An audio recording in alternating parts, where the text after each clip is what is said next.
এবার জানতে মন চায় আল্লাহ ওই যে কইছিলাম অনেক বড় বড় নবী দিছেন, আমরা নবীরে যে দিলেন ওনার ব্যাপারে একটু জানতে মন চায়। চায় নাকি চায় না? ওনার বিখ্যাত 3টা উপাধি, তিনি ইমামুল মুরসালিন, তিনি খাতামান নবিয়্যিন, তিনি রাহমাতুল লিল আলামিন। সুবহানাল্লাহ।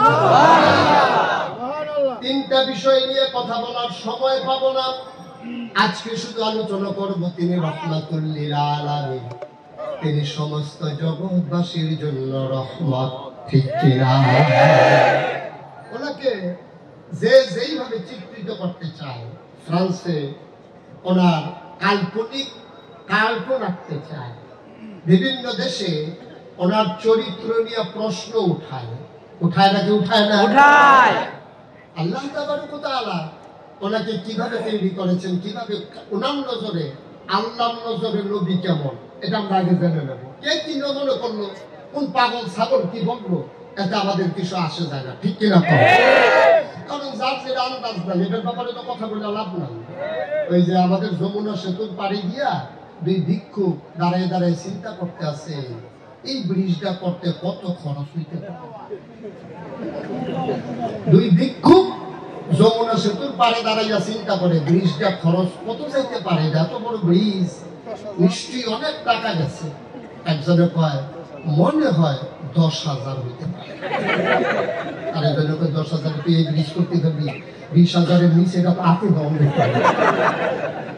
ভিক্ষুকের যে আন্দাজ, তো ভিক্ষুক তো ভিক্ষুকের নজরে দেখে, ভিক্ষুক তো আপনার ইঞ্জিনিয়ারের নজরে দেখে না। ভিক্ষুক তার ইঞ্জিনিয়ার, ভিক্ষুক জানে না এখানে কয় টন রড ইউজ হয়েছে, কত মিলি রড ইউজ হয়েছে, সিমেন্ট কত 100,000 বস্তা গিয়েছে, কংক্রিট কেমন দিয়েছে, পাথরের ঢালাই হয়েছে, এটার ভিতরে কেমন করে সেন্টারিং করা হয়েছে, পানির নিচে কেমন করে কাজ করা লাগে, এটা ভিক্ষুকের আন্দাজ নাই। তো যার যার আন্দাজ মতো তাতে কাজ করে। পিঁপড়া কি ঘুমাই গেছেন নাকি আপনারা? কি কি পিঁপড়া? পিঁপড়া ওই কামড় দেয় যে, এটার কথা বলছি না। কি পিঁপড়া আম গাছের গোড়া দিয়া বাইতে বাইতে উপরে উঠতে উঠতে একবার আম গাছের ডালায় চলে গেছে, মগ ডালায় দিয়ে পাতায় চলে গেছে। পাতাটা ছিল হলুদ, বয়স্ক পাতা। উত্তরের মৃদুমন্দ হিমেল বাতাস যখন এসেছে, পিঁপড়াকে নিয়ে পাতাটা পড়ে গেছে গাছের নিচে। পড়ছে কই? ওই গাছের নিচে, এমন জায়গায় পড়ছে, গাছের নিচে দিয়ে কৃষক তার একটা গরু নিয়ে মাঠে যাইতেছিল। তো যাওয়ার সময় গাছের নিচটা ছিল কাদা, নরম মাটি। ও যখন গরু যখন পা দিছে সেখানে গর্ত হয়ে গেছে। তো গরু দাঁড়াইয়া দাঁড়াইয়া সেই গর্তের ভিতরে পেশাব করেছে। তো গরুর পেশাব করে গর্তের ভিতরে এখন পানি টুইটুম্ব। ওই যে গাছের হলুদ পাতা পিঁপড়াকে নিয়ে পড়ছে ওই পেশাবের উপরে। পেশাবের উপরে পড়ার পরে পিঁপড়া ঘাড়াল গিয়ে দেখে অথই সমুদ্র, চতুর্দিকে শুধু পানি আর পানি, কুল কিনারা নাই, নদীর কুল নাই রে, কিনার নাই রে। এই কারবারের ভিতরে সে পড়ে গেছে। সে মনে মনে চিন্তা করতেছে নিশ্চয়ই প্রশান্ত মহাসাগর, অবশ্যই আমি টাইটানিক জাহাজে আছি। কারণ যেহেতু কুল কিনারা নাই আর আমি যেহেতু ভাসতেছি, নিশ্চয়ই যেখানে আছি এটা প্রশান্ত মহাসাগর হবে, আর আমার পাতাটা হবে টাইটানিক জাহাজ। কারণ পিঁপড়ার কাছে এক চাইতে ছোট চিন্তা, বড় চিন্তা পিঁপড়ার করবে কেমনে, আর ছোট চিন্তা করবে কেমনে শুধু পিঁপড়া। তার নজরে গরুর পেশাবটাই হচ্ছে প্রশান্ত মহাসাগরের অথই জলরাশি, আর আম পাতাটা হচ্ছে টাইটানিক জাহাজ। সুতরাং আমার নবীকে নিয়ে যারা কথা বলে ওরা পিঁপড়ার চাইতে নিকৃষ্ট। কারণ জ্ঞানের পরিধি যদ্দূর, ও তো কথাও বলবে একটু। তার ব্যাপারে কোরআনুল কারীম আল্লাহ ওয়াজ করেছে ১,৫০০ বছর আগে। কি ওয়াজ করেছে শুনবেন? কোরআনে ঢোকার আগে মারদুদ শয়তান থেকে ফেরা হয়েছে, যিনি রহমান যিনি রাহিম, তার নামে চলেন শুরু করি, সবাই করি। আউযু বিল্লাহি মিনাশ শাইতানির রাজীম। বিসমিল্লাহির রাহমানির রাহিম। ওয়ালাহুম কুলুবুন লা ইয়াফকাহুনা বিহা ওয়ালাহুম আ'য়ুনুন لا يبصرون بها ولهم آذان لا يسمعون بها أولئك كالأنعام بل هم أضل আল্লাহ কয় অশাহজাদপুরের মানুষ শুনো শুনো শুনো, ঢাকার মানুষ, বাংলাদেশের বিভিন্ন জেলার মানুষ, বিভিন্ন বর্ণ বিভিন্ন পুত্র, লম্বা খাটো সব মিলে পুরুষ মহিলা শুনে যাও, দুনিয়ার ভিতরে একদল মানুষ আছে ওয়ালাহুম কুলুবুল লা ইয়াফকাহুনা বিহা, তার মন আছে সে বুঝে না, ওয়ালাহুম আয়ুনুল লা ইউবসিরুনা বিহা, তার চোখ আছে সে দেখে না, ওয়ালাহুম আযানুল লা ইয়াসমাউনা বিহা, তার কান আছে সে শুনে না। আমরা বলি আল্লাহ এটা কেমন মানুষ, মন আছে বুঝে না, চোখ আছে দেখে না, কান আছে শুনে না, এটা আবার কেমন মানুষ? আল্লাহ পায় আমি কি বলছি নাকি মানুষ? উলাইকা কালায়াব, ওরা হলো চতুষ্পদ জানোয়ারের মতো।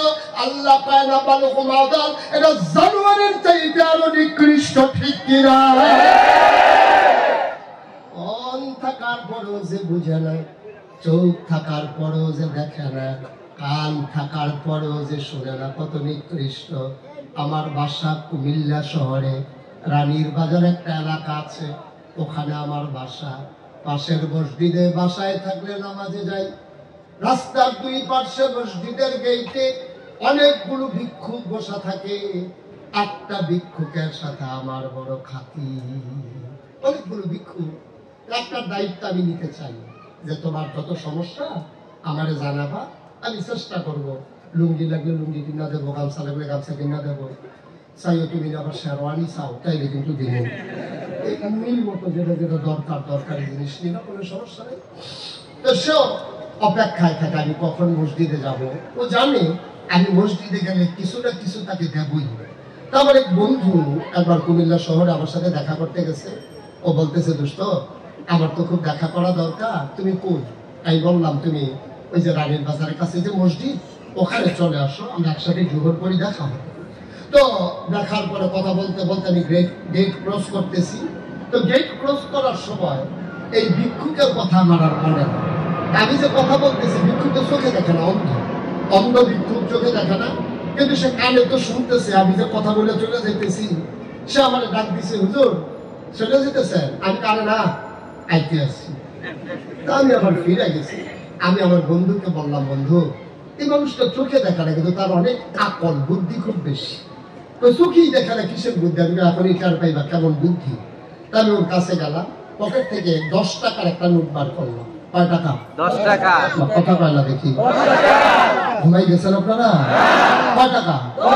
10 টাকার একটা নোট দিয়া তারে বললাম, ওই আমার বন্ধুরে বুঝাইতে চাইলাম তার কত আকল। আমি বললাম, আজকে আমার বন্ধু আসছে, আমার মনে বড় আনন্দ, এই জন্য তোমার 100 টাকার একটা নোট দিলাম। দিছি কত? 10 টাকা। কথা বলো, কয় টাকা? বলছি কত? 100 টাকা। ও টাকাটারে ধইরা কোনার ভিতরে হাত দিয়া কি জানি দেখা আমার দিকে তাকাইয়া হাসি দিয়া কয়, শয়তানি করেন? আমি কি শয়তানি? 10 টাকা। আমার চোখে পানি চলে আসছে। আমি বললাম, ও বন্ধু, এই মানুষটা তার স্ত্রীকে চিনে না, কোনদিন এক নজর দেখে না, কালো নাকি ফর্সা, লম্বা নাকি খাটো, সুন্দর না অসুন্দর, তার স্ত্রীকে সে দেখে নাই। আন্দাজ করেছে যে এই মানুষটা চোখ দিয়ে স্ত্রী দেখলো না, গলার আওয়াজ শুনে চিনে ফেললো তার বিবি।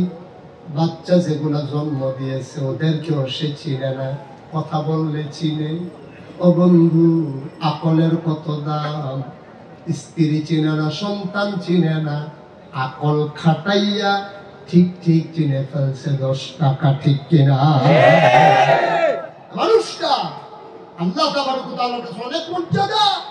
আর আকল থাকার পরে যে চিনল না, মন থাকার পরে যে বুঝলো না, চোখ থাকার পরে যে দেখলো না, কান থাকার পরে যে শুনলো না, আল্লাহ উলাইকা কালানাম ওরা চতুষ্পদ জানোয়ারের মতো। আল্লাহ কয় না, জানোয়ারেরও কিছু বুঝ আছে, বনু মাদাল এটা জানোয়ারের চাইতে আরো নিকৃষ্ট। ঠিক আবার আমরা নবীকে চিনে নেই। আমি জানতে চাইলাম মাওলা, বুঝলাম তোমার ক্ষমতা, তোমার কারিশমা, বুঝলাম তোমার পাওয়ার, তোমার পরিচয় সব জেনে নিলাম। আমার যে বন্ধু নবী দিছ উনি আমার কি হয়? কয় কেন আমি কি বলি নাই? ওয়ামা আরসালনাকা ইল্লা রাহমাতাল লিল আলামিন। সুবহানাল্লাহ। সুবহানাল্লাহ। আয়াতটা আমি যখন একাকি পড়ি আমার চোখ দিয়ে পানি চলে আসে। কি একটা মজা এই আয়াতটার ভিতর আল্লাহ লাগিয়ে দিয়েছেন। নবীর কথা তো মন দিয়ে শুনলেই কলিজায় একটা চিনচিন ব্যথা শুরু হয়ে যায়। আসুন সবাই মিলে বাড়ি ঘরের চিন্তা ছেড়ে দিয়ে সামান্য সময়ের জন্য একাকিত্ব অনুভব করে নিরবিচ্ছিন্ন হয়ে আমরা আবার একটু মজা করে পড়ি। ওয়ামা আরসালনাকা ইল্লা রাহমাতাল লিল আলামিন। দুনিয়ার মানুষ, আমি হইলাম রব্বুল আলামিন, আর আমার নবী হইলেন রাহমাতুল লিল আলামিন। যত জায়গায় আমার আল্লাহ রব, তত জায়গায় আমার নবী রহমত। সুবহানাল্লাহ। আমার একটা জায়গা নাই আমার আল্লাহর রুবুবিয়ত আছে, আমার নবীর রহমত নাই। তাই সিদ্ধান্ত হয়ে গেল যত জায়গায় আল্লাহ রব, তত জায়গায় আমার নবীর রহমত। ঠিক কিনা? কোরআনে আর প্রমাণ আছে নাকি নাই? আল্লাহ আরো সুন্দর করে ওয়াজ করে দিলেন, فبما رحمة من الله لنت لهم ولو كنت فظا غليظ القلب لانفضوا من حولك فاعف عنهم واستغفر لهم وشاورهم في الأمر فإذا عزمت فتوكل على الله إن الله يحب المتوكلين. سبحان الله. আল্লাহ কয় নবী গো, আল্লাহর রহমতে আপনার মনটাকে আমি সবার জন্য নরম বানিয়েছি। সুবহানাল্লাহ। ওই দিনটা আপনি হইলেন রহমত, এই জায়গায় কয় আপনার মনটা নরম। আমি মুসলমান, এইগুলো হচ্ছে কথার কথা, আসো বাস্তবতা খুঁজে নেই। আমার নবী কেমন রহমত জানতে মন চায় নাকি চায় না? আবার আমরা মূল আলোচনায় চলে আসছি। ওই যে লোকটা হাঁটতেছে ওনারে বসাই দেন, বসাই দেন, তাড়াতাড়ি বসাও। উনি তাড়াতাড়ি বসবে জন্য তাড়াতাড়ি চলে যাচ্ছে।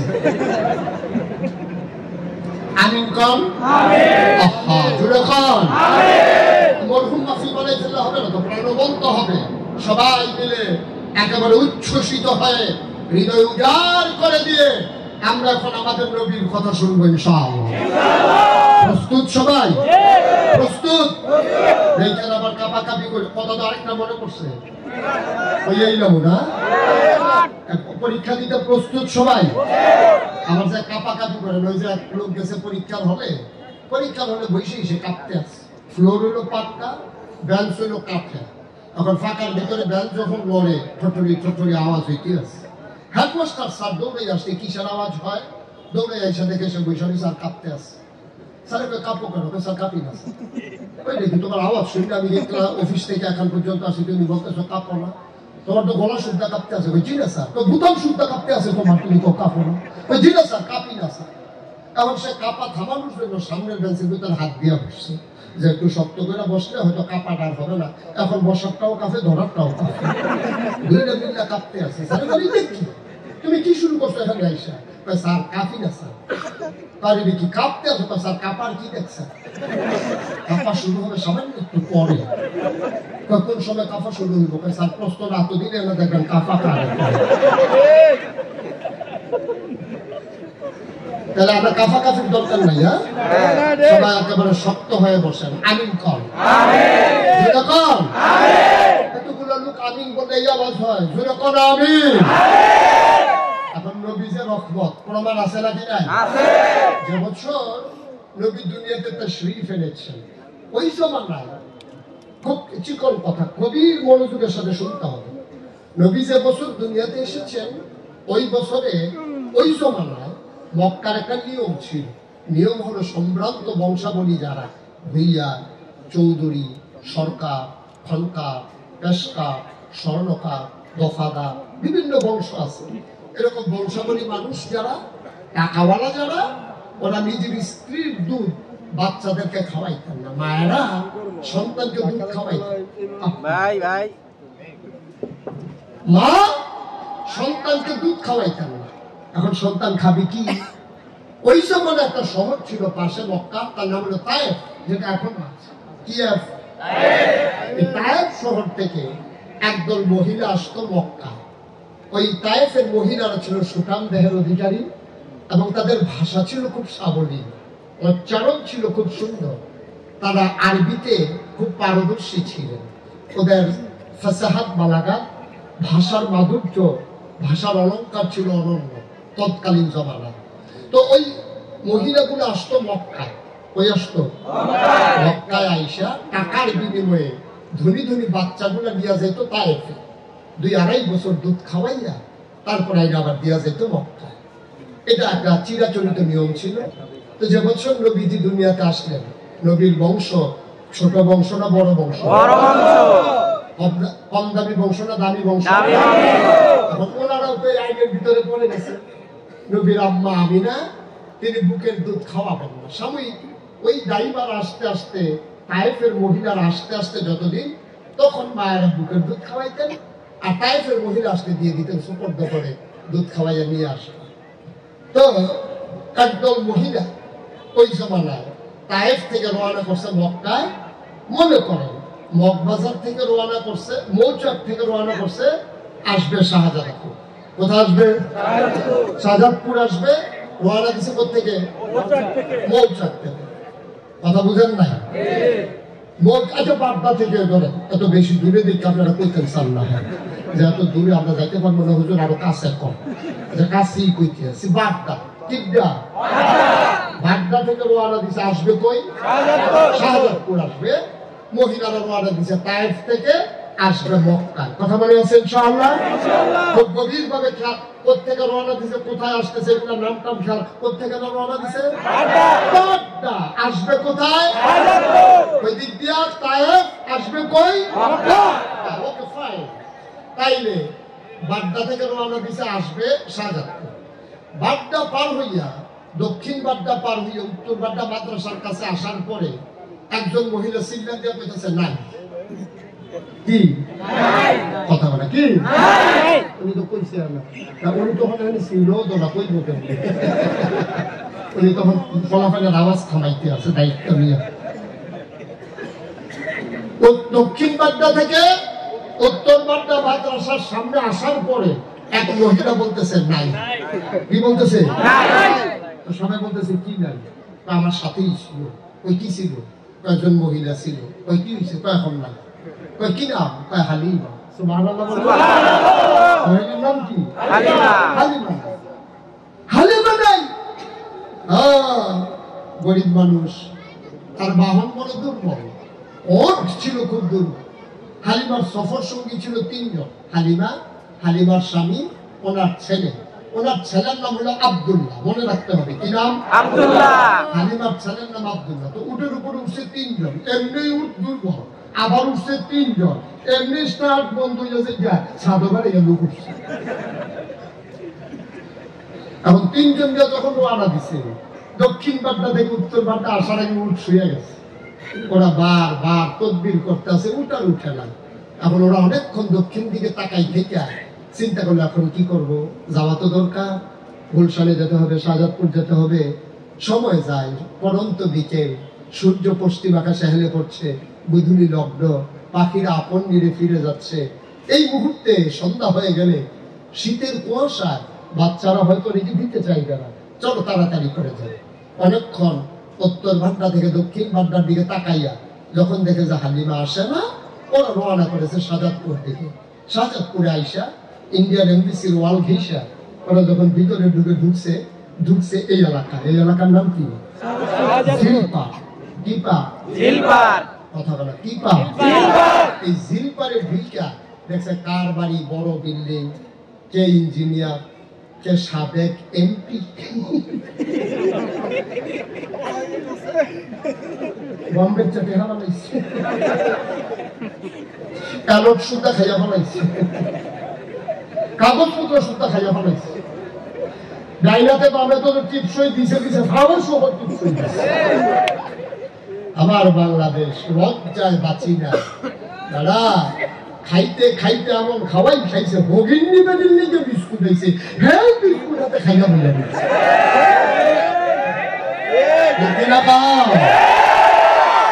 আমরা বলা তুলার বালিশও ঘুমাইতাম, মানে দেহার বালিশ দিয়ে ঘুমায়। বাজার করে 10 টাকা করে জমাইয়া কোটি টাকা জমাই দিয়েছে। আমি আম্মারে জিজ্ঞেসাম, আম্মা আপনি কি করবেন সারাটা জীবন? আপনি সারাটা জীবন কি করলেন? হ্যাঁ, এক মহিলা আপনার চাইতে বয়স কম, এমনি 10-5 টাকা করে জমাইয়া কোটি টাকা জমাই নিয়েছে। আর আপনি 100 টাকা করে কত সময় আপনার হাতে দিছি, আপনার 5,000 টাকা খালো করে দিতে পারলেন না। কি করলেন সারাটা জীবন? আমারও আফসোস করতে আছে। আহারে মুসলমান রে, আহারে মুসলমান, লজ্জা মাথা হ্যাট হয়ে যায়। ঠিক কি রকম শিল্পা রাষ্ট্র কথা মনে আছে নাকি? কাফের মহিলারা শিল্পার ঢুকলো। কার বাড়ি কত উঁচু, কার বাড়ি কত দামি, কার বাবা আমেরিকা, কার বাবা ব্রিটেন, ফ্রান্স, জার্মানি, কার বাবা ইটালি, কার বাবা কন্ট্রাক্টর, কার বাবা ইঞ্জিনিয়ার, সরকারি অর্থ সম্পদ লুট কইরা কার বাবা কত বড় নেতা, মন্ত্রী, এমপি। খুইজা দামি দামি বাড়িগুলাতে ঢুইকা টাকা বেশি পাওয়ার আশায় বাচ্চাগুলা নিয়ে সবাই রওনা করেছে। রওনা করে শাহজাদপুর ওই যে ইন্ডিয়ান এমবিসির কোনায় যে মেইন রোডে যখন ঢুকছে, তারা যাইতেছে আর তাকায়া দেখে হালিমা আসতেছে। তারা হালিমা ক্রস করছে কোনাটা, এমবিসির কোনা, ইন্ডিয়ান এমবিসির কোনা। তো হালিমা দেখে যে সবার কুলের ভিতরে বাচ্চা ওয়া কান্দা না এরকম করতেছে। তা হালিমাকে কি করবো, তোমরা কি বাচ্চা কাচ্চা নিয়ে এসে করছো? তাহলে তোমার সঙ্গে বসে থাকবো, একটা মাত্রা আমার ঘুর পেয়েছ, তুই দূর তো গাউনেটাকে ফিসে ফিরে গেছে। আমরা গিয়ে বাচ্চা কাচ্চা, আর বাচ্চা নাই। সুবহানাল্লাহ বলবেন না? হালিমা কয় জিলপারে কি আর বাচ্চা নাই? বান্ধবীরা ডাকা পাহ, একটা বাচ্চা আছে, তার বাপ নাই, এতিম। এই জন্য আমরা খবরও লই নাই, আমিও নাই, যে এই বাচ্চা নিজেই এতিম, বাপ নাই, টাকা দেবে কোত্থেকে? আমরা আসছি তো 2টা টাকার জন্য, এই জন্য খবরও নেই নাই, সবাই বাচ্চা নিয়ে আসছি। হালিমা কয় থাক, এই বছর বোধহয় কপালে বাচ্চা নাই, চলেন ফেরত যাই। হালিমার স্বামীর মনটা ছিল নরম, উনি ডাক দিয়া কয় হালিমা, ও হালিমা, বাচ্চা নিলে নেব না নিলে নাই। যখন এমবিসির কোনায় চলে আসছি, জরজিল পাঠে একটা ঘোড়া দিয়ে আসি, পছন্দ হইলে নেব, নাইলে না। হালিমা ছিল একটু হিসাব, উনি কৃপণও ছিলেন না, বদমেজাজিও ছিলেন না, তিনি হিসাবই ছিলেন যে আমরা গরিব মানুষ, এত বাড়তি যাবে না নিয়া, এ বাচ্চাটা খাওয়াবো থেকে, গরিব মানুষ টাকাই বা পাবো কই। উনি খুব হিসাবী মহিলা ছিলেন। বাংলাদেশে অনেক জায়গায় কিন্তু অনেক খারাপ মহিলা আছে নাকি নাই? অনেক মহিলা আছে খুব অসভ্য, জামাইয়ের সাথে খুব খারাপ আচরণ করে, বিরক্ত করে। ঠিক কিনা কম? আমার কামাই কম কেন, এই জন্য জামাইরে সব সময় রুটি শাকার যে খোলা আছে এটার উপরে দিয়া রাখে সব সময়, মাঝে মাঝে একটু উল্টাইয়া পাল্টাইয়া দেয়, ওনার 2 সাইড মাসাল্লাহ পোড়া শেষ হচ্ছে। আছে নাকি নাই? আপনাদের এলাকায় বোধহয় নাই? না না নাই। দাউদকান্দি মাহফিলে যখন আমি কইছি যে অনেক এলাকা অনেক মহিলা আছে খুব খারাপ, এক বুড়া বেড়া লাভ দিয়ে করে হুজুর আমরা ঘরেই আছি আপনি এটা কোথায় গেছেন কি আমরা ঘরের কথা বাইর করে আনাইছেন হুজুর আর ভিতরে কে কিনা বাসাম কয় বছর কইয়া দিয়া বইলা থেকে তাই আমার আংরা বানাই নিছে এরকম অসভ্য মহিলা আছে নাকি না অনেক অসভ্য মহিলা আছে বাংলাদেশে জায়গা মতোই আছে ঠিক কিনা কম বন্ধুরা আমার ভাইরা আমার খুব খেয়াল এখন হালিমার স্বামী কয় দরকার চলে যায় বাচ্চাটা দেখে আসি হালিমা কয় দরকার নেই গরিব মানুষ টাকা দেবে কোত্থেকে কয় চলো যাই আস্তে আস্তে আস্তে জিলপার ভোলা মসজিদের সামনে কোন মসজিদ তাকাইয়া দেখে আমাদের ইমাম সাহেব সারওয়ার হুসাইন ইয়াকুবি উনি কই আছে পিছনে আছে এমন আগে পাইছি ইয়াকুবি একেবারে ভাইয়ের পাইয়া আমরা সামনে কাছে আসবে উনি এত কনফিউজে পড়ে গেছে নামাজ চলতেছে কেমনে অসম্ভব ওকে ইমাম নিচে বসে গেলে তো বাংলাদেশ মাটির তলে চলে যাবে ইমাম সবসময় ইমাম ঠিক কিনা বলে ইমাম যদি বসে যায় মাটির উপর নিচে তাইলে তো আমরা সবাই চলে যাবো মাটির নিচে সবসময় মনে রাখবেন ইমাম ইমাম ইমাম হলো বাদশাহ নামাজের সময় ইমাম আল্লাহু আকবার বললে বাংলাদেশের প্রেসিডেন্ট যেমন মাথা নোয়াইতে বাধ্য হয় ইমাম যেখানে যেটা বলবে ওই কথা শুনতে বাংলাদেশে মন্ত্রী এমপি প্রেসিডেন্ট বাধ্য ঠিক আছে এটাই হচ্ছে মুসলমানের দেশ ইমাম কম শিক্ষিত না বেশি শিক্ষিত কম বেতন পায় না বেশি বেতন পায় যাচাই করার সময় নাই ঠিক কিরকম ইমাম ইমাম ইমাম মানে বাদশাহ ইমাম মানে আদেশদাতা ইমাম মানে হুকুমদাতা ইমাম মানে উনি সামনে সবার সামনে নামাজে যেমন সামনে সমাজে সবার সামনে ঠিক কিরকম সবার আগে যে কোনো প্রোগ্রাম ইমামকে আগে দাওয়াত দেবেন ইমামের অনুমতি নেবেন হুজুর আমার মেয়ের বিয়ে হবে আপনি যেদিন থাকতে পারবেন ওই দিনই তারিখ করবো আপনি না থাকলে মেয়ের বিয়ে হবে না এটা হচ্ছে সম্মান উনি এমন না যে ঘরে খায় উনি ভালো খায় আমি ঘরে ওনার ঘরে খাইছি তো মজা করেই খায় কিন্তু দরকার না আপনি আপনার মর্যাদা দেবেন উনি রক্ষা করতে পারলো কি পারবেন না ওনার বিষয় ঠিক কিনা বলেন আপনি ইমামকে সবার সামনে রাখবেন যতদিন মুসলমানেরা ইমামকে মর্যাদা দিতে জেনেছে ততদিন মুসলমানদের দিকে চোখ তুলে তাকানোর কোন কাফের পর্যন্ত সাহস পায় নাই ঠিক কিনা ইমামকে আমরা কামলা বানাই ফেলছি মসজিদের সভাপতি সাহেব বাজার করে বসে বসে আড্ডা মারতে আছে ইমাম সাহেব দেখা করে হুজুর কিছু মনে করেন না ব্যাগটা একটু বাসায় দিয়া দিলেন তুমি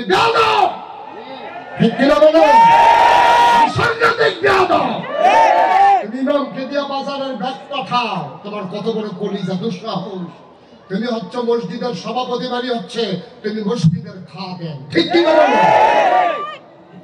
আমাদের দেশে এই কাজ করে নাকি করে না এই কাজ করবেন না ইমামকে স্বাধীনতা দিয়ে দেবেন বলবেন যে হুজুর আমার দিকে তাকাই আপনি কোনো কথা বলবেন না যেটা কোরআন সুন্নাহ আছে আপনি অবলীলায় বলে যাবেন আমি আপনাকে শেল্টার দেওয়ার জন্য আছি আমি আপনার চাকরি খাওয়ার জন্য নাই ঠিক কিনা এই কথাগুলো সব সভাপতি বলা দরকার মসজিদের ইমামকে আচ্ছা এটা বলতে পারে না বলেই ইমামের চাকরি চলে যায় সেই দিন শেষ হিসাব মিলানোর পালা ঠিক কিনা অনেক একচেটিয়া খেলছো এখন খেলা হবে সমানে সমান ঠিক কিনা বলো একচেটিয়া খেলা অনেক হয়েছে এই একচেটিয়া খেলার দিন আর নাই কোথায় কোথায় ইমামের চাকরি নাই কোথায় কোথায় বোনাস বন্ধ এই মসজিদ তোমার বাবার না ইমাম কারো গোলাম না ইমাম আল্লাহর বাদশা ঠিক কিনা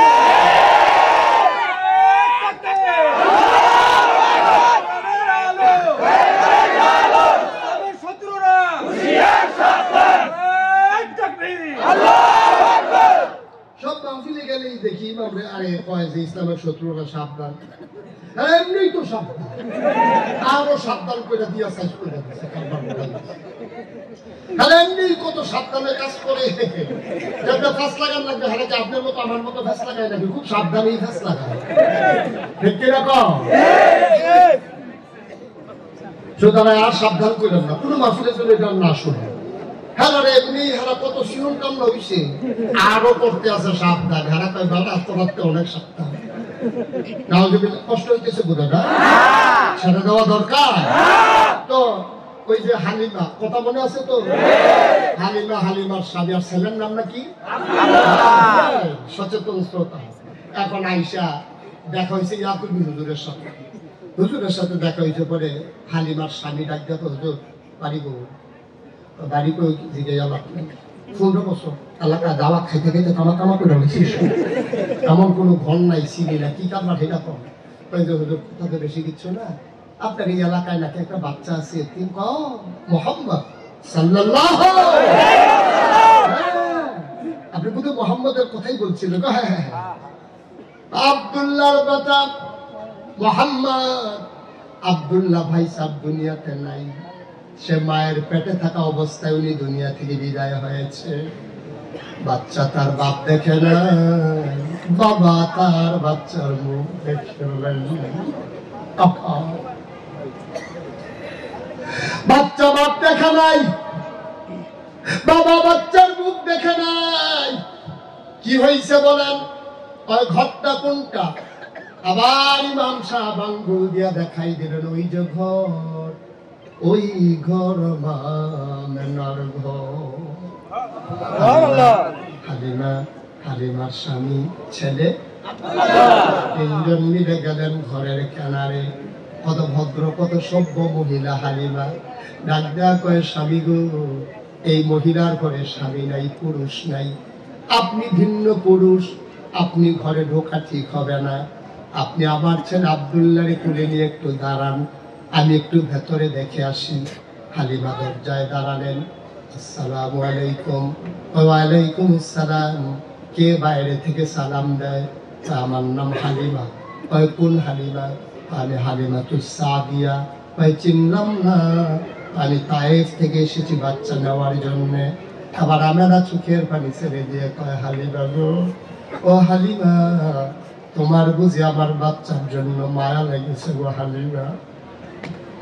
সকাল থেকে তায়েফের কত মহিলা আমার ঘরের দরজার সামনে দিয়ে গেল, আমি বাচ্চাদের ওয়া কান্না শুনলাম, উটের পায়ের শব্দ শুনলাম।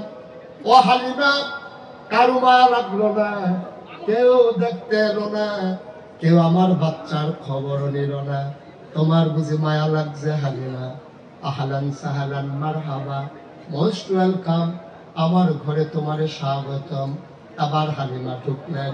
হালিমা কয়, আমি ঘরে ঢুকে দেখি মা আমেনা বিছানার উপরে আসন পেতে বসে আছে, কোলের ভিতরে একটা ছোট্ট শিশু ঘুমায়।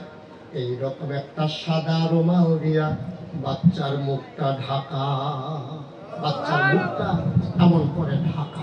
সুবহানাল্লাহ বলতে আমি ঢুকে বললাম, আমেনা, ও আমেনা, তোমার ঘরে বাচ্চা আছে শুনেছি, নেব এমন কোনো কথা নাই, তবে বাচ্চাটা এক নজর দেখতে চাই, এটা আমার স্বামীর আবদার, তুমি দয়া করে বাচ্চারা একটু দেখাও।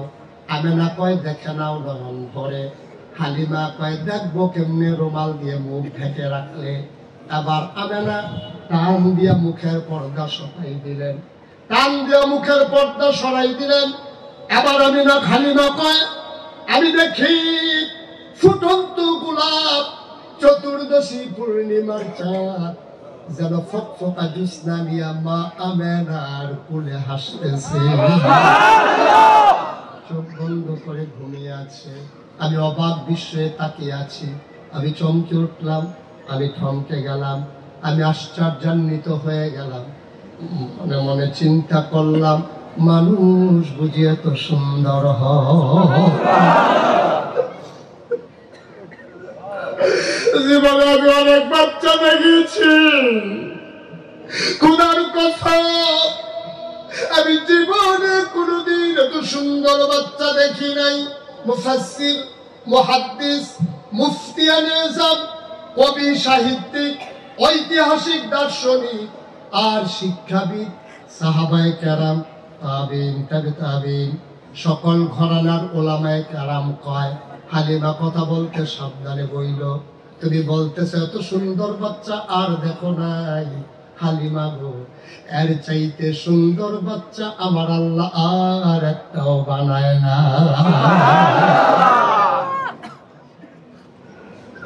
তুমি আর চাইতে সুন্দর বাচ্চা দেখবা কেমনে? আল্লাহ তার চাইতে সুন্দর করে আর কাউকে বানায় নাই। হালিমা লাফ দিয়া ঘরের বাইরে গেলেন, ডাক দেয়া কয়, স্বামী এই বাচ্চার মা টাকা পারলে দেবে, না পারলে নাই, বাচ্চা ফেলে কিন্তু আমি যাব না। দেখে নাও, কথা বলে নাও। হালিমা আবার ঘরে ঢুকলেন।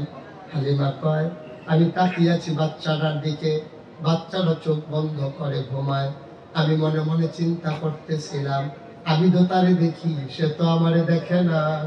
যদি ও চোখ দুইটা খুলতো আমারে দেখতো। খোদার কসম আমি কাউকে কিচ্ছু বলি নাই। যেই মাত্র আমি দোয়া করতেছিলাম, যদি একটু চোখ খুলতো। আমি দেখলাম হঠাৎ করে তার চোখের পাতা দুইটা মিটি মিটি করে নড়তেছে। আমার মনে হইল চোখের পাতা তো নয়, ফুটন্ত গোলাপি রঙের দুইটা পাপড়ি মৃদু মন্দ বাতাসে যেন দোল খাইতেছে।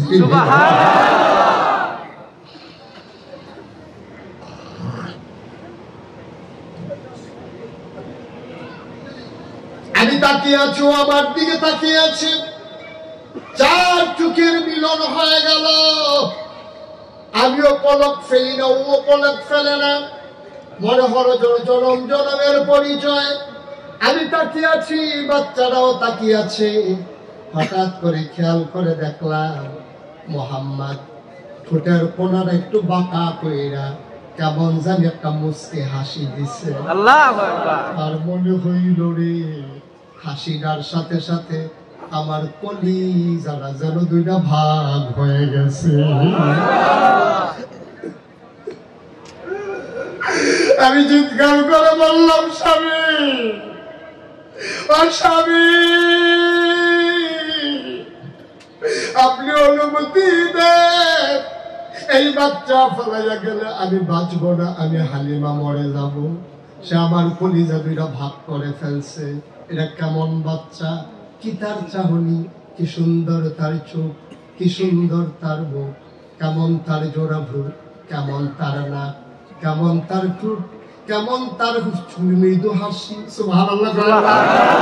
সব শেষ হয়ে গেছে, উলট পালট হয়ে গেছে। স্বামী আমার, আপনি অনুমতি দেন। হালিমার স্বামী ডাক দেয়া কয়, মন চাইলে নিয়ে যাও। হালিমা গিয়া কয়, আমেনা গো, পারলে টাকা দিও, না পারলে নাই, দয়া করে বাচ্চাটা তুলে দাও। হালিমা, আমেনা, বাচ্চাটা তাড়াতাড়ি তুলে দাও। আমেনা কয়, আসতে, এই বাচ্চা কিন্তু আজব বাচ্চা, বুঝা শুইনা নিও। বুঝলাম না, কেমন আজব বাচ্চা? 10 মাস 10 দিন আমি আমেনার পেটে ছিল বাচ্চা। খোদার কসম, বাচ্চা আছে কি নাই 10 মাস 10 দিন আমি বিন্দু পরিমাণে টের পাই না।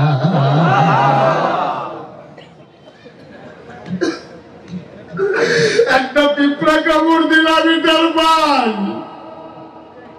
খোদার কসম, আমার মুহাম্মদ যখন দুনিয়াতে আসে, আমি একটা পিঁপড়ার কামড়ের মতো টের পাই না।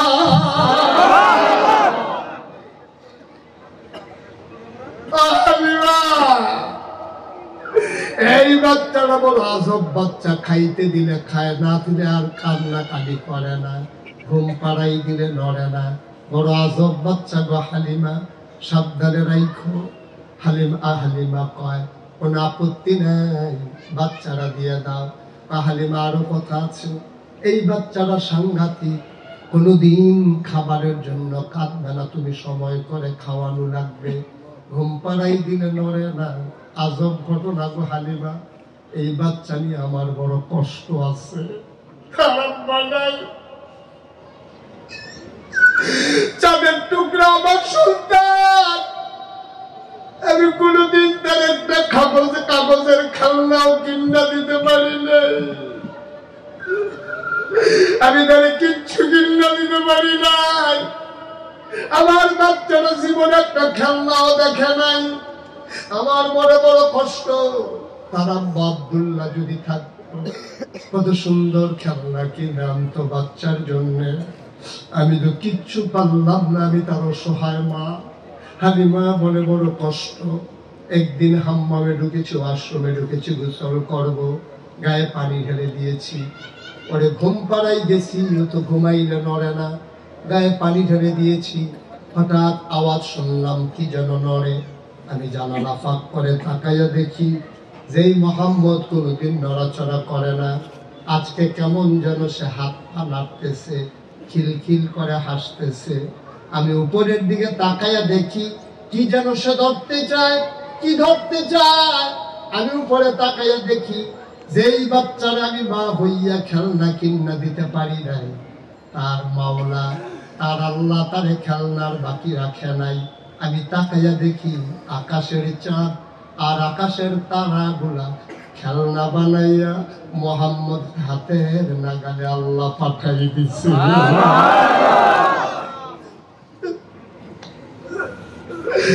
ধরতে যায়, চাঁদ ধরতে যায়, চাঁদুর সাথে আনন্দ করে উপরে উঠে আবার নামে আসে। এরা বলে আজব বাচ্চা। হালিমা কয় বিসমিল্লাহ বলে আমনও থাকতে দেন। আমেনা অশ্রুসিক্ত নয়নে কান্না ভরা কণ্ঠে ফিয়া আমানিল্লাহ বলে হালিমার কোলে আমার ছোট্ট নবীকে উঠাই দিলেন। হালিমা কয় আজব আজব আজব, পৃথিবীর মানুষ তোমরা সাক্ষী থাকো। আমি উত্তর বাড্ডা থেকে ওই ইন্ডিয়ান এমবেসির কোনা হয়ে শিরপার মসজিদ পর্যন্ত আসতে আমার ছোট বাচ্চাটা মোহাম্মদ বারবার আব্দুল্লাহ, বাচ্চার নাম কি আব্দুল্লাহ, আমার ছেলে আব্দুল্লাহ বারবার খিদার জ্বালায় আমার বুকে চুষণ দিয়েছে। আমি শুকনা মহিলা ছিলাম, বুকের ভিতরে দুধ ছিল না। কতবার চেয়েছে, একটা ফোঁটা দুধ সে পায় নাই। খোদার কসম, যেই মাত্র মোহাম্মদকে বিসমিল্লাহ বলে কুলে নিলাম, আমি টের পাইলাম আমার শুকনা দুইটা বুক দুধে ভরপুর হয়ে গেছে। আমি আর একটা সেকেন্ড দেরি করলাম না, দৌড় দিয়ে বাইরে গেলাম। আব্দুল্লাহ আব্বাকে বললাম তাড়াতাড়ি উঠে চলেন। আগে ছিলাম আমরা 3 জন, এখন হয়ে গেলাম আমরা 4 জন। দুর্বল উঠ, 4 জন উঠার পরে শক্ত করে ধরে বসলাম। ওট এখন আর হাঁটে না। চিন্তায় পড়ে গেলাম, ওট এমন করে কেন? আমরা সবাই টের পাইলাম ওট এখন আর হাঁটে না, ওট এখন ঘোড়ার মতো দৌড়ায়। দেখা হয়েছিল ইন্ডিয়ান এমবেসির কোনায়। কিছু দূর যাওয়ার পরে রাস্তা ক্রস করে পূর্ব পার্শ্বে ওরা গিয়েছে। এমন সময় সামনের যারা হালিমার বান্ধবী, ওরা টের পেল পেছনে যেন ঘোড়ার উটার পায়ের শব্দ শোনা যায়। ওরা থমকে উঠলো, চমকে ধরলো, আশ্চর্যান্বিত হয়ে গেল। পিছনে ফিরে দেখে হালিমার উটটা দৌড়াইতে আছে, ওদেরকে পিছনে ফালাইয়া আগাই যায়। বান্ধবীরা ডাইকা কয় হালিমা, হালিমা গো মক্কায় গিয়ে উট বদলাইছো নাকি? ও হালিমা মক্কায় গিয়া কি উট বদলাইছো? হালিমা কয় কে আমার উট দেবে? তাইলে কি উট আগেরটা? কয় হ আগের উট। আগের উট তো এমনি দৌড়ানোর কথা না, তুমি উট এমনি দৌড়ায় কেমনে? হালিমা কান্দে আর কয় আমি জানি না উট কেমনে দৌড়ায়। কয় কে জানে? আমার স্বামীও জানে না। জানে কে? আমার ছেলে আব্দুল্লাহ জানে না। তাইলে জানে কে? হালিমা কান্দে আর কয় আমার মনে হয় উট কেন দৌড়ায় জানে মক্কার শিশু মুহাম্মদ। ও ঢাকার মানুষ, ও বাংলাদেশের মানুষ, মুশতাক ফৈজি কোনোদিন তোমাদের কাছে আসে নাই, আর কোনোদিন আসবো কিনা জানি না। মুশতাক ফৈজি যদি কোনোদিন আর না আসে, কোনোদিন যদি তোমাদেরকে না ডাকে, মনে রাখবা আমি এসেছিলাম, মনে রাখবা কথা কয়টা বলে গেলাম। কথাগুলো মাইনা মাইনা চইল, একদিন তো মরেই যাবা। মরার পরে মসজিদের মিনারে ঘোষণা আসবে মানুষটা নাই। খাটিয়ায় করে ওই মাঠে নিয়ে তোমার যখন জানাজা হবে, কাফন পরাইয়া তোমারে দাফন করে দেবে মাটির কবরে। এমন একটা জিন্দেগি কইরা কবরে যাইও, সবাই দেখো মাটির কবর, তুমি যেন কবরে গিয়া দেখো মাটির কবর মাটি নাই, মাটির কবর জান্নাতের টুকরা হয়ে গেছে। আমার একটা জিন্দেগি আমরা চাই নাকি চাই না? চাই। 33 বছর এই বাংলাদেশে, বাংলার বাইরে মুশতাক ফৈজি কথা বলে। 33 বছর মাহফিলে কদম দিলে মাহফিলটার ওজন বুঝি। আজকে ঝিলপাড়ের এই মাহফিলে ওয়াজের শুরুতে আমি টের পেয়েছি, আমার মন সাক্ষী দিয়েছে, আজকের মাহফিল আমার আল্লাহ কবুল করে নিয়েছে। এই কবুল হওয়া মাহফিলটাতে একজন উঠবো না, একজনও যাব না। তুমি মাহফিলের ওজন বুঝো নাই। মাহফিলের ওজন বুঝেছে এলাকায় কবরে যারা ঘুমায়, ওরা বুঝেছে, তুমি বুঝো নাই। এই কবরের স্থানে যারা ঘুমিয়ে আছেন, আজকে কেউ কবরে নাই। সব মাহফিলের চতুর্দিক দিয়ে এসে দাঁড়িয়ে গেছে রুহানি আলাপ। ফেরেশতারা জিজ্ঞেস করে, কি গো কবর ফেলে কেন এখানে দাঁড়াইছো? তোমার মা কেঁদে কেঁদে কয়, আমার সন্তান মাহফিলে এসেছে, কুমিল্লা নাগাইশের পীর সাহেব এসেছে, আমার ছেলে নাকি দোয়া করবে, আমার কবরে দাও দাও আগুন, আমার কবরে দাও দাও আগুন। দুনিয়ায় থাকতে শুনেছি সন্তান দোয়া করলে নাকি মা বাবার জন্য দোয়া কবুল। আমি দোয়া নেওয়ার জন্য আসছি, আমি দোয়া নিয়ে গিয়ে দেখতে চাই আমার কবর জান্নাতের টুকরা হইছে নাকি। আমি জানি না কারাম্মা নাই, আমি জানি না কারাম্মা নাই। আজকে মায়ের জন্য, বাবার জন্য সবাই মিলে দোয়া করব, আল্লাহ যেন মায়ের বাবার কবর গুনারে জান্নাতের টুকরা বানিয়ে দেয়। পড়ো আমিন। আমাদের, আমরা যারা এখানে আছি দাঁড়ানো বসা, আমাদের আমল নামায় গুনাহ আছে নাকি নাই? আছে।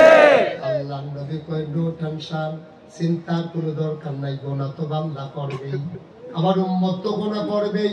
সেই উম্মত হইল সারা, গুনাহ করার পরে সেই উম্মত তওবা করে। সুবহানাল্লাহ।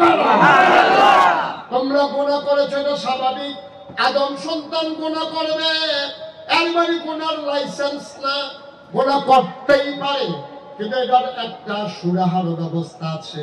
আল্লাহ নবী কয়, পাহাড় পরিমাণ গুনাহ লইয়া কেউ যদি আল্লাহ বলে একটা ডাক দেয়, মাছির মাথার পরিমাণ এক ফোঁটা চোখের পানি ঘরের উপর এই চোখের কোণা থেকে নাকের মাঝ বরাবর যদি ঘুরাইয়া আসে, ওই চোখের পানিটা গাল বাইয়া জমিনে পড়ার আগে আল্লাহ তার পাহাড় পরিমাণ গুনাহ সেকেন্ডের ভিতরে মাফ করে দেবে।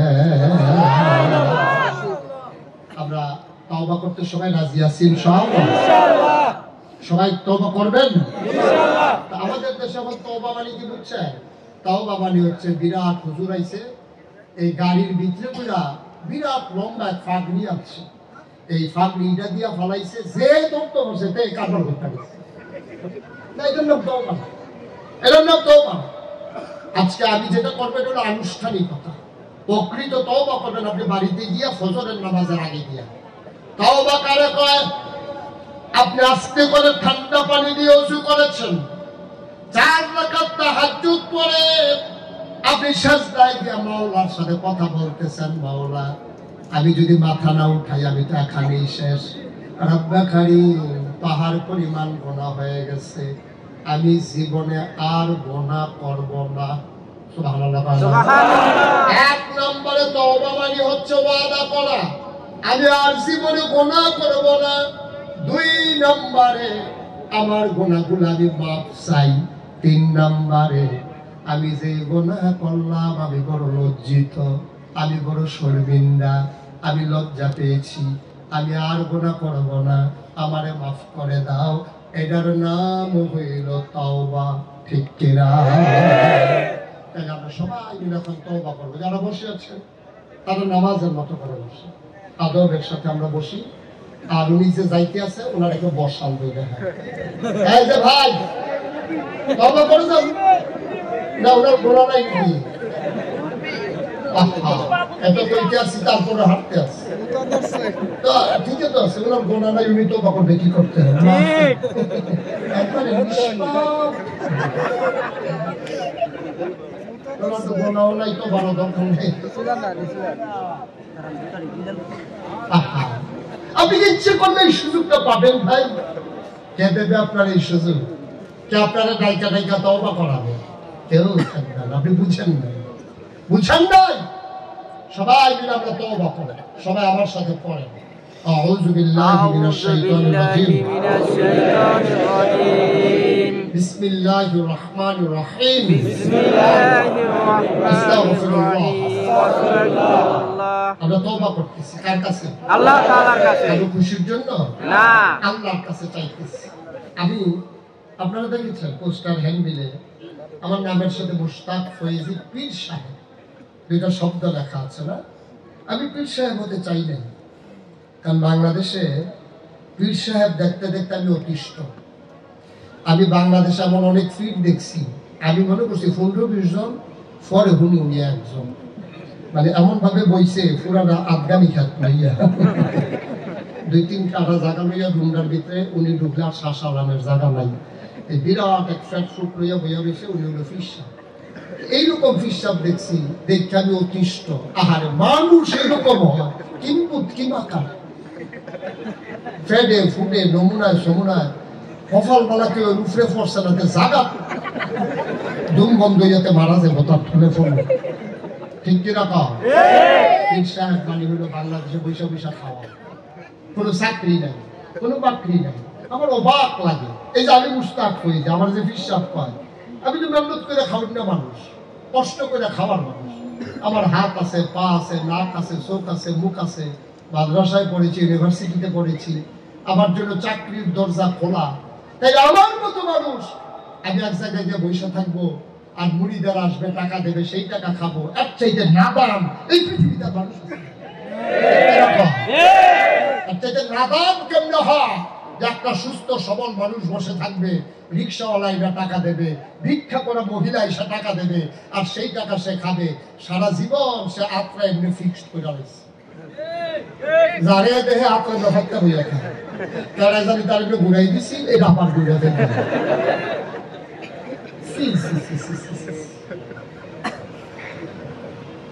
আল্লাহ তোমারে শক্তি সামর্থ্য মেহনত করো, পরিশ্রম করে খাও। পীর সাহেব অটো চালাইলে সমস্যা কি? পীর সাহেব সিএনজি চালাইতে সমস্যা কি? পীর সাহেব চাকরি করলে সমস্যা কি? আমার বুঝে আসে না।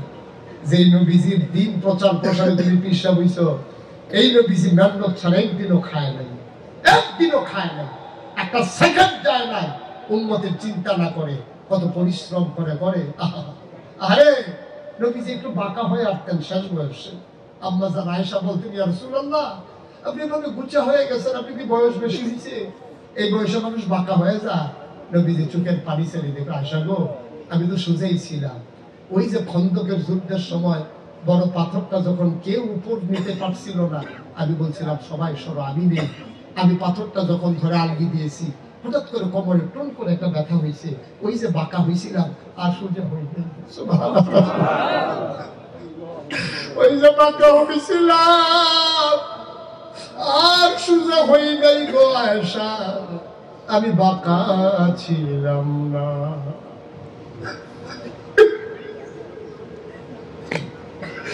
এই নবীর উম্মত তুমি, এই নবীর ওয়ারিস তুমি, তুমি নবীর দিন প্রচার প্রসার করতে চাও, বিড়ালের নাম দিয়ে তুমি রিক্সাওয়ালার টাকা খাও, তুমি পীর নামের কলঙ্ক, ঠিক কিনা?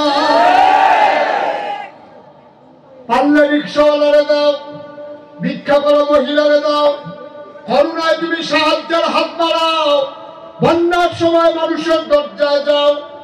এইটাই হলো নবীর সুন্নাত তরিকা, এইটাই হইল পীরের ভূমিকা। কিন্তু বাংলাদেশে এই সময় এইরকম পীর সাহেবের বড় অভাব, ঠিক কিনা? মুরিদরা খালি কয় দুনিয়া ছাড়ো, দুনিয়া ছাড়ো, বাবা দুনিয়া ছাড়ো। সব মুরিদরা দুনিয়া ছাড়াইতে আছে, আর উনি দুনিয়াটা হালজা দিয়া করছে। কষ্ট না।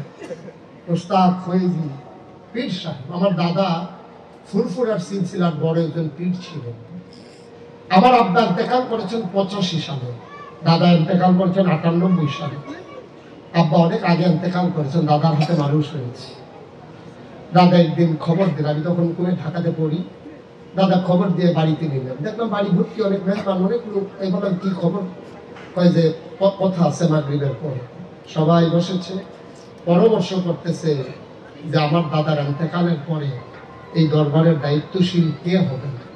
তখন আমার 3 জন চাচা বেঁচে আছে, আমার বড় ভাই আছে, সবাইকে বলা হলো, সবাই অপারগতা স্বীকার করে। দাদা বললেন আমি কাউকে দেব না, কারণ ওরা আলেম না, এবং কেউ আলেম কিন্তু আমার পছন্দের না, দায়িত্ব পাবে মুশতাক ফয়েজি।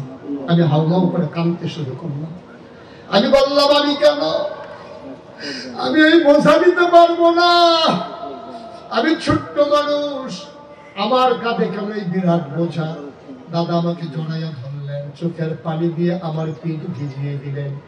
দাদা আমাকে বললেন আমি জানি কে পারবে, তুমি পারবা বলেই তোমার উপরে দায়িত্ব।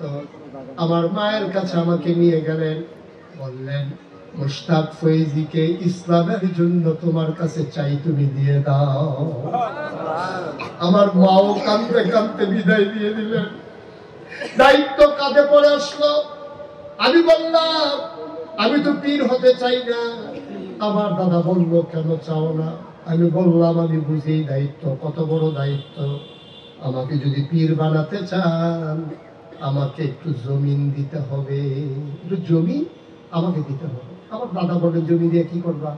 আমিও তো গরিব মানুষ, আমার তো জমিন বেশি নাই, এখন যা আছে এখান থেকে দিতে হবে। দাদা আমাকে 9 শতক জমিন দিলেন। আমি তারপরে দায়িত্ব পাওয়ার পরে জমিন কিনা শুরু করলাম। আমার দরবারে কুমিল্লার যারা মানুষ আছেন অনেকেই জানেন, আমার দরবার এখন 18 একর 1800 শতক জায়গার উপরে আমার কমপ্লেক্স। মারহাবা বলবেন না? 1800 শতক 1800 শতক জায়গার উপর আমার 10টা প্রতিষ্ঠান। কয়টা? 10টা। জেকের আজকারের জন্য একটা খানকা আছে, একটা দাখিল মাদ্রাসা, নুরানি মাদ্রাসা, হাফিজিয়া মাদ্রাসা, ধাতব্য চিকিৎসালয়, গণপাঠাগার, গবেষণাগার, ছাত্রাবাস, ইয়াতিমখানা, মসজিদ। মারহাবা বলবেন না? 10টা প্রতিষ্ঠান, ফ্রি চিকিৎসা কেন্দ্র আছে। আপনি যান, 5 দিন থাকবেন, মনে হবে যেন বাড়িতে আছেন। কেউ আপনাকে বলবে না কবে যাবেন। রান্না হচ্ছে, খাবেন, ঘুমানোর জায়গা আছে, ঘুমাবেন, গোসল করার জায়গা আছে, গোসল করবেন, মসজিদে নামাজ পড়বেন। মোস্ট ওয়েলকাম, আহলান সাহলান মারহাবা। আমার দরবারে সবার জন্য দরজা খোলা, সবাইকে স্বাগত। আমি বন্যার সময় আমি উদার হস্তে দাঁড়িয়ে গেছি মানুষের পাশে। করোনার সময় আমি রিস্ক নিয়ে মানুষের ঘরে ঘরে দরজায় দরজায় পৌঁছে গেছি। যে কোনো ক্রাইসিস পিরিয়ড ওভারকাম করার জন্য আমি চেষ্টা করি মানুষের পাশে দাঁড়ানোর জন্য। কারণ আল্লাহ আমাকে যা দিচ্ছে আলহামদুলিল্লাহ অনেক দিচ্ছে, অনেক নিয়ে কুলাইতে পারবো না। আমি চিন্তা করলাম আমি তো আর সারা জীবন থাকবো না। 18 একর জায়গার উপরে এতিমখানা করেছি, 5 তলা, 4 তলা হয়ে গেছে, 1 তলা বাকি আছে। চিন্তা করলাম এত এতিম, এত ছাত্র, এলাকার মানুষেরা মসজিদ করা দরকার। দরবারের মাহফিলে মানুষ আসতে নামাজের জায়গা নাই।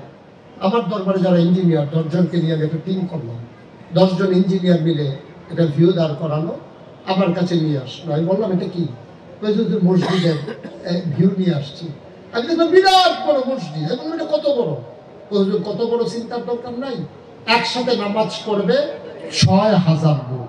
আল্লাহু আকবার, আল্লাহু আকবার। 6000 লোক, 6000 নিচতলায় হাসপাতাল, 19,000 স্কয়ার ফিট। আপনারা শিক্ষিত মানুষ বুঝবেন, 19,000 স্কয়ার ফিট আমার হাসপাতাল, নিচতলা সবটা মিলিয়ে। সিঁড়ি দিয়া সংসদ ভবনের মতো ডাইরেক্ট উঠে গেছে দোতলা, 125 ফুট চওড়া সিঁড়ি, সবটা দিয়ে উঠে যাবে দোতলা। দোতলায় 3 তলায় মিলিয়ে মানুষ নামাজ পড়বে 6000। আমার মসজিদে যখন এই ড্রয়িং করা হলো, আমি ইঞ্জিনিয়ারকে জিজ্ঞেস করলাম এত বড় মসজিদ আঁকছো, করতে কত খরচ হবে? আমার তো হুজুর 15 কোটি টাকা। কয় কোটি? 15 কোটি। যেটা কইছে আমি মনে করছি 15,000। আমি কত কইলা? হুজুর 15 কোটি। আমি দাদা ডরতে হালানোর জায়গা পেয়েছো না, আমি গরিব মানুষ, আমার তুমি আইনা কিছু 15 কোটি টাকার মসজিদ বেড়া। হুজুর টেনশন করি না, এইসব কাজ আটকানা নিয়ত করে আনেন না। আমি বাড়ি নিয়ত যে করা ভেঙে তাকে নিয়ত করেন। পরে চিন্তা করলাম যা আল্লাহর ঘর বসে নিয়ত করি। নিয়ত করলাম আমি মুশতাক ফয়েজি 1 বছর মাহফিল করে যত টাকা হাদিয়া পাই, পুরো 1 বছরের হাদিয়া আমি সবটা আমার মসজিদে দিয়ে দেবো ইনশাআল্লাহ। আল্লাহু আকবার, আল্লাহু আকবার। আমি মাসিক করে না জমাই 1 বছর শেষ হওয়ার পরে গোনা শুরু করলাম, বলে দেখলাম 25 লক্ষ টাকা হয়েছে। মারহাবা বলবেন না? মারহাবা। 25 লক্ষ টাকা দিয়ে কাজ শুরু করলাম। জুন মাসের 1 তারিখে আমার মসজিদের ছাদের ঢালাই হয়েছে, একতলার ছাদের ঢালাই হয়েছে জুন মাসের 1 তারিখে।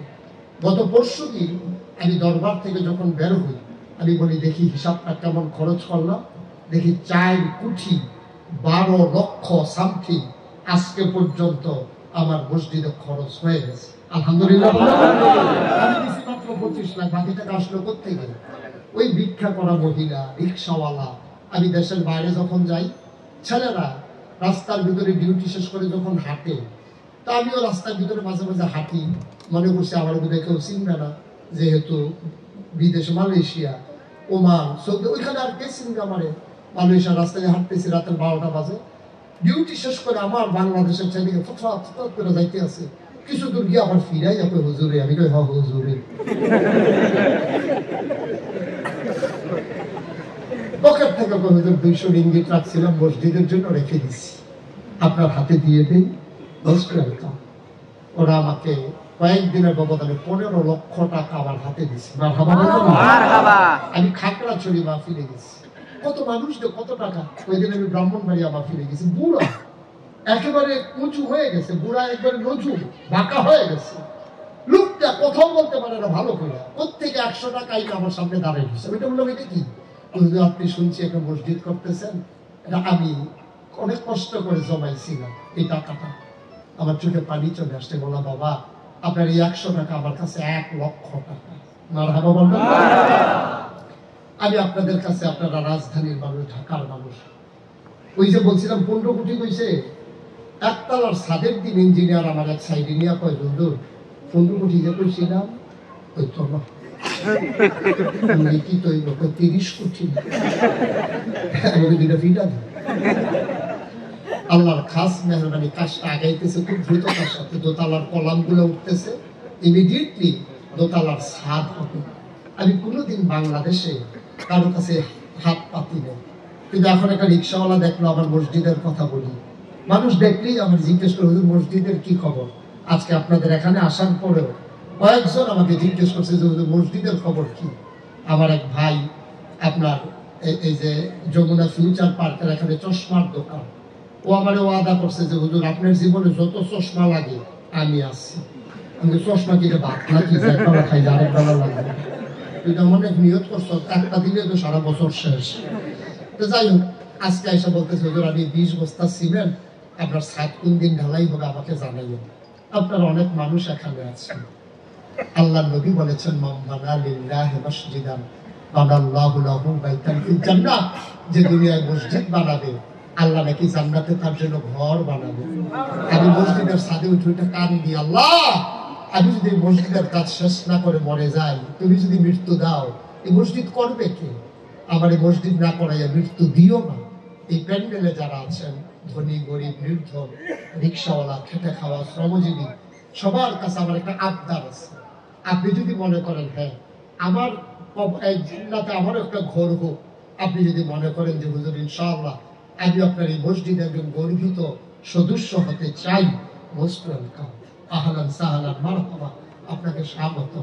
আমরা সবাই মিলে বাংলাদেশে একটা অনন্য ইতিহাস তৈরি করি। বাংলাদেশের এই স্বপ্নের মসজিদ বিনির্মাণে আমরা সবাই মিলে ভূমিকা রাখি।